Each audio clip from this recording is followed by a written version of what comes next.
AIIMS में stroke दिवस पर कार्यशाला आयोजित। नई दिल्ली स्थित अखिल भारतीय आयुर्विज्ञान संस्थान अर्थात एम्स परिसर में विश्व स्ट्रोक दिवस के अवसर पर लोक व्याख्यान, पैनल वार्ता एवं कार्यशाला का आयोजन किया गया। जहां तक इमरजेंसी का इलाज है, emergency stroke is time is brain. इसके लिए क्लॉट बस्टर जो है वो आपका लगना है with in so many hours। और उस तरह की स्टडी करना आयुष में अभी बहुत टाइम है, आप लोगों को करनी पड़ेगी। आप लोग साइंटिफिक लोगों के साथ जुड़ के जो हमारे एलोपैथी को कर सकते हैं। बट फिलहाल ये मैसेज इस ऑडिटोरियम को देना चाहती हूँ कि अक्यूट स्ट्रोक में आपके पास और कोई उपाय नहीं है। जैसे हार्ट अटैक में थ्रोम्बोलिसिस होती है, वैसे ब्रेन अटैक में जब खून की नली बंद है, विद इन 3 आवर्स आपको अस्पताल पहुंचना है। कृपया करके मालिश में कुछ जड़ी बूटी में न पड़े। ये 3 घंटे आपके लिए बहुत मूल्यवान है। रिसर्च चलता रहेगा, आयुर्वेदिक ड्रग्स होंगी या आयुर्वेदिक सब्सटेंसेस होंगे जो स्ट्रोक को प्रिवेंट कर सकते हैं, उन पे भी रिसर्च होना है। स्ट्रोक होने के बाद रिहैबिलिटेशन में हेल्प कर सकते हैं, उस पर भी रिसर्च होना है। पर जो अक्यूट इमरजेंसी है उसमें क्लॉट बस्टर का लगना बहुत जरूरी है। डॉक्टर अपने विशेषज्ञों को दिखा रहे होंगे, उन्होंने भी इन सवालों उन्होंने जो सवाल के जवाब दिए होंगे, आपके काफी सारे विचार विमर्श करके दिए होंगे। यहाँ पे बहुत सारे और भी लोग बैठे हैं जिनको आपके सवाल में बहुत इंटरेस्ट आ रहा है, तो मैं उनके लिए भी एक चीज बता देती हूँ कि जो हमने बहुत सारे रिस्क फैक्टर्स या खतरे बताए हैं जिनकी वजह से लकवा हो सकता है, उस लिस्ट में जो एक चीज हमने शायद मिस कर दी थी और आप बता रहे हैं, वो ये है कि हृदय के रोगों से भी लकवा हो सकता है। क्योंकि कई बार जो क्लॉट हार्ट में बनता है वो ब्रेन में जा सकता है, दिमाग के और हिस्सों में भी मतलब शरीर के और हिस्सों में भी जा सकता है, पर दिमाग में भी जा सकता है। और उसका इलाज थोड़ा सा फर्क होता है। उसका इलाज एस्पिरिन या दूसरी खून पतला करने वाली दवाओं से ज्यादा स्ट्रॉन्ग दवाएं जो होती है, जो खून को और ज्यादा पतला करती हैं, उनसे किया जाता है। तो अगर आपको लकवा हुआ है और आपको साथ में हार्ट की प्रॉब्लम नहीं भी है, तो आज की तारीख में अगर आप किसी लकवे के स्पेशलिस्ट के पास गए हैं तो आपका हार्ट का चेकअप साथ में कराते हैं। उसमें 2 चीजें देखते हैं, एक तो आपके हार्ट में ब्लड प्रेशर को लेकर नुकसान है कि नहीं है, कोई वैल्वुलर हार्ट डिजीज यानी कि हार्ट की जो वाल्व्स होती है ना, जो चैनल्स होते हैं, वो ठीक से काम कर रहे हैं कि नहीं। और तीसरा बहुत जो जरूरी चीज है, जो जिसकी वजह से आपको पेसमेकर लगा था, कि हार्ट की गति या रिदम में कोई प्रॉब्लम नहीं है। क्योंकि उसकी वजह से भी जब हार्ट इरेगुलरली चलता है तो जो खून होता है एक जगह रुक जाता है, फिर वो क्लॉट हो जाता है और फिर वो ब्रेन में जा सकता है। तो आपका सवाल ठीक है कि जो आपको पेसमेकर लगा है, आपको हार्ट की रिदम की प्रॉब्लम है, उसके बाद जैसे कि मैडम ने बताया कि ये चांस की बात है कि आपको अगले ही दिन हो गया। हो सकता है कि अगर खून पूरा पतला ना हुआ हो तो ऐसे मरीजों में 1 महीने, 2 महीने, 1 साल, 2 साल बाद कभी भी हो सकता है। तो उसका हम रेगुलरली ओपीडी में चेकअप करते रहते हैं। कार्यशाला का आयोजन न्यूरोलॉजी विभाग द्वारा किया गया। स्ट्रोक मैनेजमेंट के बारे में जाना, स्ट्रोक क्यों होता है ये भी जाना। अब इतना सब कुछ जानने के बाद भी चाहे जो भी रीजन रहा हो, स्ट्रोक तो हो ही रहा है, लाखों लोगों को हो रहा है हर साल। इसमें से एक प्रॉब्लम है जो 1/3 है, जनरली ऐसा माना जाता है वो बचते नहीं है और 1/3 पूरी तरह रिकवर हो जाते हैं। जो मेन चैलेंज है, जो 1/3 है हमारे जो परमानेंटली डिसेबल्ड हो जाते हैं इस बीमारी से, उनको कैसे रिकवर होना है, ये सबसे इंपॉर्टेंट है। क्यों? ये आपके हाथ में है। इसके अंदर हम जो रिहैबिलिटेशन और जो फिजियोथेरेपी की बात करते हैं उसको हम स्टेज वाइज समझते हैं। जब आपको स्ट्रोक होता है तो इमीडिएटली विद इन 24 आवर्स से ही हमें इसका मैनेजमेंट शुरू कर देते हैं। जैसे कि सेकेंडरी कॉम्प्लिकेशंस हमें इसमें बचानी होती है। सेकेंडरी कॉम्प्लिकेशन का मतलब ये हुआ कि आपका जो साइड कमजोर हो गया वो जोड़ वहां से निकल ना जाए। तो अगर आप कोई वेंटिलेटर पे आ जाता है तो उसकी छाती में इंफेक्शन ना हो जाए या उसके यूरिन में इंफेक्शन ना हो जाए, उसको बेडसोर ना बन जाए या उनके पैरों की नलियों में खून का थक्का ना जम जाए, जिनसे दोबारा प्रॉब्लम बढ़ सकती है, जान जाने का भी खतरा होता है। ये तो वो हमारा एक्यूट फेज में, जब कोई स्ट्रोक का पेशेंट हॉस्पिटल में होता है, आईसीयू में होता है या वार्ड में होता है। उसके बाद जब यहाँ से डिस्चार्ज होकर घर जाता है, उसके बाद मेन रिस्पॉन्सिबिलिटी आ जाती है फैमिली के ऊपर और जो उनकी फिजियोथेरेपी टीम है उसके ऊपर। अब अक्सर जो देखा जाता है कि बहुत सारे लोग जो है पूरी तरह से डिपेंडेंट हो जाते हैं अपने इलाज के लिए कि कोई करेगा, फिजियोथेरेपिस्ट करेंगे या घर के लोग करेंगे। मैं यहाँ पे ये इंपॉर्टेंट मैसेज देना चाहता हूँ, जिसको भी स्ट्रोक हो जाता है, जब तक वो अपनी जिम्मेदारी नहीं लेगा ठीक होने की, तो उसे कोई ठीक नहीं कर सकता। क्योंकि ये इस तरह से है, मान लो आपको कोई स्किल दोबारा सीखना है, अगर आपको स्विमिंग सीखनी है मान लो, तो कोई आपको स्विमिंग सिखा नहीं सकता जब तक आप स्विमिंग पूल में उतर के हाथ पैर नहीं मारेंगे। तो रिहैबिलिटेशन में जो स्ट्रोक होने के बाद जो कमजोरी आ जाती है या जो काम करना भूल गए हैं, उसको जब तक आप बार बार प्रैक्टिस नहीं करेंगे, आप उस काम को नहीं सीख सकते। तो ये बहुत इंपॉर्टेंट मैसेज है कि रिपीटेशन, जितनी ज्यादा बार उस काम को करेंगे, जितने ठीक ढंग से करेंगे, उतना ज्यादा ही आपको फायदा होगा। इसके अंदर जो आजकल नई नई और मॉडलिटीज आ रही है, वो सब आपको हेल्प कर सकती हैं जल्दी रिकवर होने में। जैसे आजकल कुछ लोग बड़ी चीजों में पूछते हैं कि नई टेक्नोलॉजी क्या आ रही है, जैसे कुछ लोग रोबोटिक्स की बात करते हैं या कुछ नई नई टेक्निक्स आती हैं, ब्रेन स्टिमुलेशंस की बात आती है। ये सारी चीजें आपको कहीं ना कहीं हेल्प करती हैं रिकवर होने में, लेकिन जो आपका अपनी मेहनत है उसका सब्स्टिट्यूट नहीं है। तीसरी बात जो मैं यहाँ पे मेंशन करना चाहता हूँ, बहुत सारे लोगों को ये अंदेशा होता है कि शुरू के 6 महीने की रिकवरी होती है और लोग 6 महीने के बाद ये समझते हैं कि अब तो इसमें कुछ होगा नहीं, और वो एफर्ट डालना भी छोड़ देते हैं। या फिर ऐसा भी हो सकता है कि फैटीग हो जाता है, फैमिली फैटीग हो जाती है, जितने लोग वो कर सकते थे शुरू के टाइम किया और उसके बाद छोड़ देते हैं। ये भी गलत है, क्योंकि रिकवरी ताउम्र होती है। जब तक आप एफर्ट करना नहीं छोड़ेंगे तब तक रिकवरी नहीं रुकेगी। ये बात ठीक है कि शुरू के 6 महीने और 1 साल में रिकवरी ज्यादा होती है, उसका भी कारण कहीं ना कहीं हमारे अंदर ही है। क्या है कि हम लोग ना एक गलत तरह से काम करना सीख जाते हैं, जिसे हम कहते हैं लर्न नॉन यूज।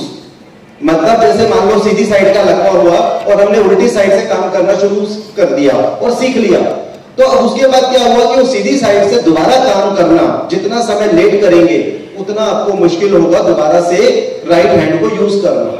तो ये जो लर्न नॉन यूज है, इसको हमें फ्रॉम द वेरी बिगिनिंग से ही ध्यान देना पड़ेगा, ताकि हम लोग उस साइड को इग्नोर ना करें। एक होता है जिसको हम बोलते हैं यूनिलेटरल नेग्लेक्ट, मतलब एक साइड को हम इग्नोर ही मारते हैं कि ये साइड मेरा अपना है नहीं। ये ज्यादातर जिनको लेफ्ट साइड की वीकनेस आती है उनको होता है कि वो उस साइड को अपना मानते ही नहीं है, क्योंकि वैसे भी सीधे राइट हैंडेड होते हैं तो राइट हैंड से ही काम करते हैं। ये एक बड़ा रीजन होता है उनकी रिकवरी स्लो होने का, कि वो उस साइड को इग्नोर करते हैं। तो यहाँ पे भी हम यही सलाह देते हैं कि जो साइड आपकी वीक है उसको इग्नोर नहीं करना है, उसके ऊपर फोकस करना है। उसके लिए कुछ कुछ स्ट्रेटेजीज होती हैं जो कि यूनिलेटरल नेग्लेक्ट को कम करने के लिए की जाती हैं। तो इस तरीके से और भी बहुत सारी चीजें हैं। एक हमारा प्रोग्राम भी चलता है, अगर कोई हमारे वार्ड्स में जाएंगे तो वहां पे QR कोड लगा हुआ है, जिसके अंदर एक बुकलेट्स है, वीडियोस हैं, कोई भी जाके उसको डाउनलोड कर सकता है, देख सकता है कि स्ट्रोक के बारे में जानना और स्ट्रोक के बाद क्या एक्सरसाइज करनी है, क्या कैसे बैठना है, कैसे खड़े होना है, वो सारी चीजें हम लोग वीडियो के जरिए भी आप लोगों को फैसिलिटेट करते हैं। तो मेथड तो बहुत है, बाकी आप के लिए सिंपल और जनरल मैसेज ये था, पहली चीज स्ट्रोक को प्रिवेंट करें, उसके लिए फिजिकली एक्टिव रहे, और अगर हो गया है किसी वजह से तो भी एक्टिव रहे। इस कार्यशाला में स्ट्रोक समस्या से पीड़ित विभिन्न रोगियों ने आकर अपनी समस्याओं का समाधान विभिन्न चिकित्सकों से प्राप्त किया। वो डिपेंड करता है कि आपकी ब्रेन की कौन सी नली ब्लॉक हुई, क्लॉट कहाँ पे जाकर नली को ब्लॉक किया और कौन सा एरिया आपका डैमेज हुआ। आपके केस में जो ब्रेन का पीछे का एरिया होता है ना सर, जिसको ऑक्सीपिटल लोब बोलते हैं, जी सर, उसमें हमारी विजन फाइनली जाकर पिक्चर वहीं बनती है। ये तो आपकी आई में जो रेटिना है वो तो आपकी विजन को पीछे लेके जाता है, बट जो ये तो पर्दा है, बट जो बननी है ना पिक्चर वो पीछे बनती है ब्रेन में, और वो डैमेज होने की वजह से आपको हाफ साइड नहीं दिखता है प्रॉपर्ली, दोनों साइड से ही नहीं दिखता सर। यहाँ बिल्कुल स्ट्रेट ऐसे दिख रहा है, अभी यहाँ भी आता मेरा दूसरे बंदों में लग जाता है। तो इसलिए क्योंकि आपकी एक साइड से आपकी विजन ठीक नहीं है, वो डैमेज का हिस्सा है। उसमें रिकवरी क्या वेरिएशन बहुत है, कुछ लोग बहुत ज्यादा अच्छा रिकवर कर जाते हैं अगर कुछ इंपॉर्टेंट पार्ट ऑफ विजन बच जाता है। कुछ लोगों का रिकवरी मॉडरेट होता है कि स्लोली एंड स्टेडली वो उनकी सिस्टम आपके विजन को अडेप्ट कर लेता है। कुछ लोगों में रिकवरी उतना अच्छा नहीं होता, वो जनरली उनको ये प्रॉब्लम रहता ही है कि जब भी आपकी राइट साइड से कुछ आएगा या लेफ्ट साइड की अगर विजन में प्रॉब्लम है तो वो जजमेंट नहीं होती है आपको, वो आप टेंडेंसी होगी आपकी उसको साइड को हिट करने की, या कोई भी लेफ्ट राइट से आपके आएगा, तो वो रिकवरी का पार्ट है। उसके लिए कोई स्पेसिफिक मेडिसिन नहीं है इस स्टेज में कि जिससे वो ब्रेन के सेल्स को हम दोबारा से न्यू कर सकें। अडेप्टेशन और रिहैबिलिटेशन है, उसके लिए भी विजुअल रिहैबिलिटेशन भी होती है ताकि आपकी विजन प्रोग्रेसिवली आपके उस एरिया को अडेप्ट कर सके। तो उसके बारे में आपसे डिस्कस कर सकते हैं जब आप नेक्स्ट टाइम ओपीडी में आते हैं या जब भी आप विजिट करते हैं। बट अनफॉर्चुनेटली हर एक पर्सन को बराबर रिकवरी नहीं होती उस चीज की। वो स्ट्रोक का एक अनफॉर्चुनेट आप कह लो कि प्रॉब्लम है। इसीलिए ये सब जो आपके सामने डिस्कशन हो रहा है कि टाइमली आए ताकि टाइमली ट्रीट हो और रिकवरी मैक्सिमम हो। सर जो विजन है ये बनी रहेगी इतनी, क्या आगे खत्म हो जाएगी?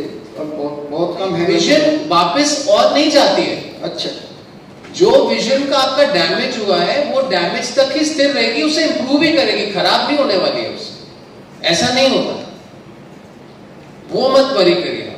ठीक है सर, ये लॉन्ग टाइम खानी पड़ेगी दवाई जो चल रही है आपकी? दवाई स्ट्रोक में जितनी भी जो भी दवाइयां पेशेंट्स को दी जाती हैं स्ट्रोक को दोबारा नहीं होने के लिए, वो सारी मेडिसिन इंपॉर्टेंट होती हैं और वो लाइफ लॉन्ग चलती है। तो उसकी मॉडिफिकेशन कम करना है, ज्यादा करना है, वो डॉक्टर पे छोड़ दीजिए। आपको जो भी एडवाइस कर रहे हैं वो आपको रेगुलर खाना है। ये आपने पूछा कि क्या स्ट्रोक हेरिडिटरी है, तो आंसर है यस, बट सारे स्ट्रोक हेरिडिटरी नहीं है। बट जिनमें स्ट्रोक हुआ है जिस इंडिविजुअल में, अगर उसको एक फैमिली हिस्ट्री, मान लीजिए कोई अभी हेल्दी है, उनके फैमिली में किसी को स्ट्रोक हुआ है, फैमिली हिस्ट्री है, तो उसमें देखा गया है कि उनमें इंडिविजुअल में स्ट्रोक होने के चांसेस ज़्यादा होते हैं। ये तो हो गए जो हम लोग अभी जो कॉमन कॉजेज देखते हैं उनमें। एक होता है कि प्राइमरीली हेरिडिटरी डिजीज ही हो, जैसे कोई जेनेटिक डिजीज हो जिसके कारण कि, जैसे मैं एक एग्जांपल के तौर पर रखूंगा, जैसे कि मान लीजिए कैडासिल करके हम बीमारी बोलते हैं, तो उसमें वो हेरिडिटरी है, उसमें इनहेरिटेंस होगी और एक इंडिविजुअल बहुत यंग एज में उनको स्ट्रोक होता है। तो एक तो है कि स्ट्रोक हेरिडिटरी है, जेनेटिक कॉजेज होते हैं, और जो जेनेटिक कॉज रिलेटेड स्ट्रोक होते हैं वो बहुत यंग एज में होते हैं, ठीक है। और जिनमें फैमिली हिस्ट्री है उन लोगों में रिस्क थोड़ा हायर होता है देन इंडिविजुअल जिनमें फैमिली स्ट्रोक नहीं है। इस मौके पर doctor professor Shailesh Gaikwad, professor doctor Manjari Tripathi, doctor professor Rohit Bhatia, doctor professor Deepti Vibha, doctor Vishnu V Y, doctor Awadh Kishore Pandit, doctor Rajiv Agarwal, doctor Ayush Agarwal सहित एम्स अस्पताल का अन्य स्टाफ भी मौजूद रहा। बट ये हमारे देश की बहुत बड़ी समस्या है।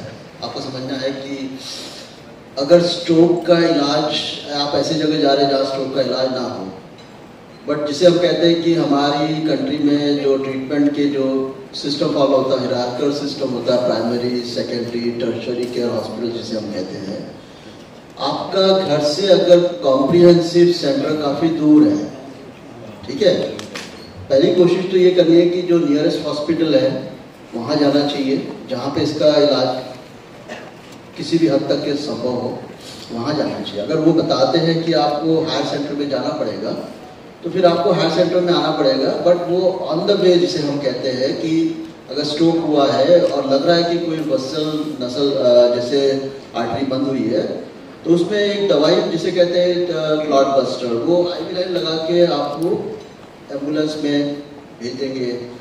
दूसरा भी मोबाइल स्ट्रोक यूनिट भी है, उसमें भी आपका CT स्कैन हो सकता है, पैरामेडिक्स होते हैं। जब तक आप टर्शियरी केयर हॉस्पिटल्स नहीं पहुंचेंगे तब तक ये दवाई काम करते रहेंगी। मैक्सिमम सुधार लकवे के बाद पहले 6 महीने, साल भर, 1.5 साल, 2 साल, हमारे पास बहुत ऐसे मरीज आते हैं, जैसे आपने अपने पिताजी के बारे में बताया कि अब 4 साल गुजर गए हैं, फायदा नहीं हो रहा है, तो सोच रहे हैं कि 4 जगह दिखा दिया है, यहाँ पे भी हम दिखा दें, शायद यहाँ पे कुछ फायदा हो जाए। कहने का तात्पर्य यह है कि जैसे कुछ चीजें हैं, इसीलिए हम जागरूकता का ये प्रोग्राम कर रहे हैं, क्योंकि हमें पता है कि बहुत सारी चीजें हैं ऐसी लकवे में जो एक समय के बाद वो दिमाग का जो हिस्सा है वो परमानेंटली डैमेज हो जाता है। तो अगर उसमें परमानेंट डैमेज हो जाएगा तो अभी तक साइंस ऐसी नहीं बनी है कि दिमाग के वो टिश्यू वापस वहां पर भेज दे, जैसे उसके पहले वाले मरीज थे उनकी आंख की रोशनी वापस आ जाए या आपके पिताजी के हाथ की ताकत वापस आ जाए। तो जब तक हमारी साइंस में इतनी एडवांसमेंट नहीं है तो उससे ठीक होने का सबसे अच्छा तरीका यही है कि वो हो ही ना, है ना। तो prevention is better than cure, या रोग की बचाव से सबसे ज्यादा अच्छा है, ताकि हम रोग के फिर प्रॉब्लम को ना डील करें। तो पहली चीज तो ये है। दूसरी चीज ये है कि ऐसे बहुत सारे मरीज आते हैं जो कहते हैं देखिए हमारा तो वजन भी ठीक था, हम तो व्यायाम भी करते थे, हमें तो बीपी शुगर भी नहीं है, सब कुछ अच्छा करते हैं, फिर भी हमें लकवा हो गया। तो जो हम बचाव करते हैं 80-90% लोगों में होती है, लेकिन हमें पता है कि जो हार्ट है, जो ब्रेन है, इसमें जो ब्लड वेसल्स हैं, इनमें चर्बी एक समय के बाद और एक एज के बाद, उम्र के बाद धीरे धीरे बनती जाती है। इसीलिए प्रिवेंटिव हेल्थ चेकअप्स बहुत सारे देशों में होता है, जिसमें 40-50 वर्ष की आयु के बाद अगर आपको कोई रोग ना भी हो तो भी आप अपना शुगर चेक कराते हैं, बीपी चेक कराते हैं, आप स्वस्थ हैं फिर भी आप कराते हैं। वो इसलिए कराते हैं क्योंकि इन बीमारियों को कोई लक्षण नहीं होता, और वो भी प्रिवेंटिव चेकअप होता है। वो इसलिए होता है कि आप स्वस्थ हैं, आपको लग रहा है आप स्वस्थ हैं, दूसरों को भी लग रहा है कि आप स्वस्थ हैं, लेकिन आपकी मशीन जो बीपी की है वो पकड़ रही है कि आपका बीपी बढ़ा हुआ है, या जो शुगर की जांच है वो बता रही है कि आपका शुगर बढ़ा हुआ है। तो आप उसी समय उसको रोक लेंगे तो हो सकता है कि आपकी जो भी उसकी वजह से नुकसान हो उससे आप बच सकें। नहीं, परेशानी ये थी कि मतलब हार्ट की गति में अनियमितता, ये 5 चीज आपको ध्यान रखनी है। बीपी कंट्रोल रहे, शुगर कंट्रोल रहे, स्मोकिंग नहीं करना है, बीड़ी सिगरेट, और मोटापा कम रखना है, और 5th है हार्ट की आपको परिस्थिति पता होनी चाहिए कि हृदय में कोई अनियमित गति तो नहीं है, वो आपके डॉक्टर ने चेक किया होगा। तो ये अगर चीजें 5 अगर कंट्रोल में, तो 90% चांस है कि आपको भविष्य में स्ट्रोक नहीं होगा। लेकिन कुछ चीजें हैं जो कि हम उसको बदल नहीं सकते, जैसे बढ़ती उम्र, पुरुषों में ज्यादा होना, और कई और रिस्क फैक्टर हैं जो हमें आपको टेस्ट करेंगे जो अनकॉमन है, वो होने के बावजूद भी स्ट्रोक होता है। लेकिन अगर आपको अभी तक हार्ट अटैक हुआ है तो कहीं ना कहीं आपको एक रिस्क है स्ट्रोक होने का, तो आप रिस्क फैक्टर कंट्रोल करिए और दवाइयाँ खाइए और डॉक्टर से परामर्श लेते रहिए। ठीक होती है। सेकेंड थिंग, इसके अंदर बहुत ही सोफिस्टिकेटेड मूवमेंट्स होती हैं, ये ग्रॉस मूवमेंट नहीं है, इसको हम फाइन मूवमेंट्स कहते हैं। तो जब तक हमारे हैंड के अंदर वो फाइन मूवमेंट्स नहीं आएंगी तब तक आपका हाथ फंक्शनल नहीं होता, और इसके लिए आपको बहुत ज्यादा प्रैक्टिस की जरूरत होती है, रिपीटेशन की जरूरत होती है। जो बड़े जॉइंट्स होते हैं जैसे शोल्डर है, एल्बो है, इसके अंदर कोई ज्यादा आपको स्किलफुल मूवमेंट्स की जरूरत नहीं होती, लेकिन हैंड के अंदर इतने सारे जोड़ हैं, इतनी सारी छोटी छोटी मांसपेशियां हैं, इनकी प्रैक्टिस आपको बहुत ज्यादा करना पड़ेगा। अगर इसके अंदर आप एक बार ओपीडी में अगर आएंगे तो हम देखते हैं कुछ स्पेशल टेक्निक्स हैं जिससे हम आपको बता देंगे कि ये हाथ जल्दी कैसे रिकवर होगा। जो डैमेज हुआ है वो रीढ़ की हड्डियों में हुआ है मेरी, L4, L5, D12 और एक और, मतलब एक दूसरे के ऊपर वो है। मैं वैसे मेरा MRI वगैरह सब कुछ करवा दिया। इस अवसर पर चिकित्सकों के पैनल ने आए हुए आगंतुकों को लकवा की बीमारी के संदर्भ में विस्तार पूर्वक बताया। आखिरी क्वेश्चन में फिनिश करना चाहूंगा जो कि बहुत इंपॉर्टेंट है। हम तब से स्ट्रोक रेडी सेंटर्स की बात कर रहे हैं, तो एक भाई साहब ने पूछा है कि कौन से ऐसे अस्पताल हैं दिल्ली में जहां जाया जा सकता है। तो इसके लिए जितने भी दिल्ली में सरकारी अस्पताल बड़े वाले हैं, जैसे AIIMS, Safdarjung, GB Pant, Lady Hardinge, Ram Manohar Lohia, इन सब में ये सुविधाएं उपलब्ध है। प्राइवेट अस्पताल जितने भी बड़े अस्पताल हैं, चाहे वो मेदांता, फोर्टिस, जितने भी पारस अस्पताल, सब जगह ये सुविधाएं उपलब्ध हैं। और जितने भी दिल्ली के सरकारी अस्पताल हैं बड़े, उन सब में भी उपलब्ध है। तो जो भी आपके घर के आसपास सबसे जल्दी आप पहुंच सके वहां आप पहुंच जाए और आपका इलाज हो जाएगा। सरकारी अस्पतालों में जो ये क्लॉट डिसॉल्विंग दवा है वो मुफ्त में अवेलेबल है, जिसका मार्केट प्राइस तकरीबन 50, 60, 70 हजार रुपए होता है, डिपेंडिंग ऑन क्या दवा इस्तेमाल हो। वो एम्स में निःशुल्क आपको मिलती है। साथ में जैसे प्रोफेसर गायकवाड़ ने बताया, जो तार से क्लॉट निकालने वाली डिवाइस है वो भी बहुत सारी इस समय जो स्कीम्स चल रही है जैसे आयुष्मान भारत, उससे उपलब्ध है, जो कि प्राइवेट में आपको 4 से 5 लाख रुपए की पड़ती है। तो जितनी जल्दी हो सके अपने घर के आसपास एक सरकारी अस्पताल पहुंच जाए, जिससे आपको इन सुविधाओं का लाभ मिल सके और आपको बहुत ज्यादा पैसे भी नहीं खर्च करने पड़ेंगे। आपको हमारी यह रिपोर्ट कैसी लगी जरूर कमेंट करें। इस वीडियो को लाइक करें, हमारे चैनल दास्ताने इंद्रप्रस्थ को सब्सक्राइब करें ताकि हमारी सभी आगामी रिपोर्ट्स सबसे पहले आप तक पहुंच सकें। ब्यूरो रिपोर्ट दास्ताने इंद्रप्रस्थ।